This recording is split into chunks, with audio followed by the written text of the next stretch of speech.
Now, in South Africa, after months of contentious public hearings and several parliamentary debates, a parliamentary review committee has recommended that a constitutional change be enacted for land expropriation without compensation. But opposition parties have opposed the move, calling the committee's work a complete farce. So the controversy and fears continue in South Africa. Is land expropriation without compensation feasible for the country? And could it lead South Africa down the path of Zimbabwe when Zimbabwe tried something similar with white farmers some years ago?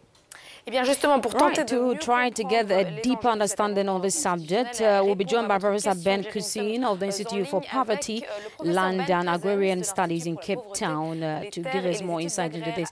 And the ANC decided to amend the constitution to explicitly allow the redistribution of land without compensation. How did you receive this very controversial decision? Comment avez-vous reçu cette décision très controversée en Afrique du Sud?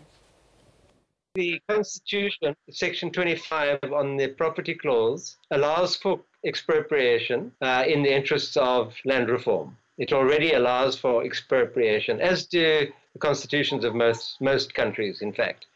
In South Africa, the constitution is a little bit different because it expressly defines expropriation as possible in the public interest as well as for public purposes. Public purposes would be building schools and hospitals, taking land to build roads and so on.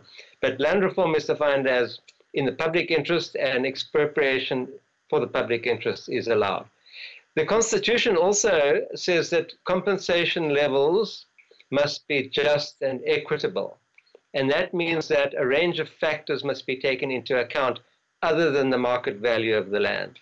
So the history of the land, how it was acquired, for example, through discriminatory policies in the past which supported a privileged elite of white South Africans, or their degree of state subsidy and other factors can be taken into account in determining compensation that is just and equitable.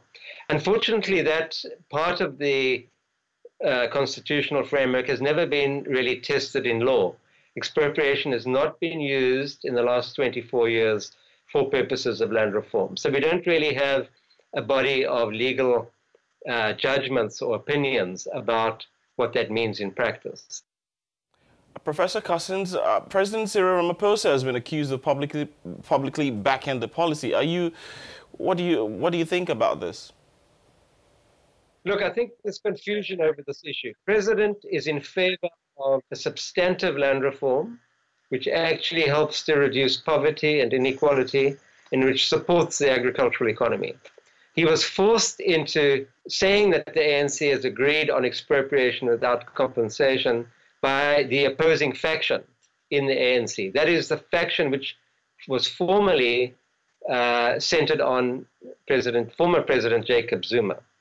And they really forced him at the elective conference in December to adopt that as the price of their support for him.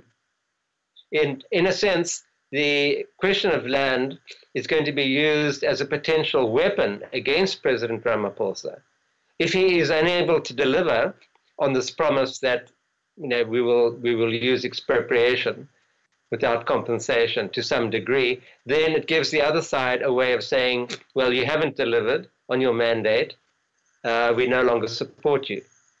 But what he is trying to do is, in fact, push for a minor clarificatory amendment. What the debate is a bit confused because the ANC itself has not managed this debate very well. They haven't communicated clearly. Pour terminer, Ben Cousins, pensez-vous que la réforme agraire sud-africaine puisse Tell us, do you think this reform can open the way to new economic opportunities for the country, or on the contrary, lead to loss in this respect?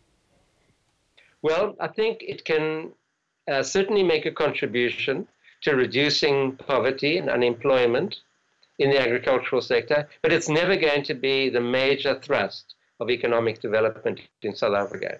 We are now an urban and industrial society and economy, and if we're going to create jobs on a large enough scale, it will have to be in other productive sectors in the main. Of course, agriculture can make some contribution. My estimate is that if everything went well, it could contribute about 1.2 million new jobs. But that's a relatively small proportion of the total number of 9 to 10 million unemployed people. So it's not a silver bullet for the problems facing our society at all. I think we have to be realistic about that. So I think we have to be sensible about this. We do have to engage in a large-scale redistribution of land, but I think that must be done in a planned manner.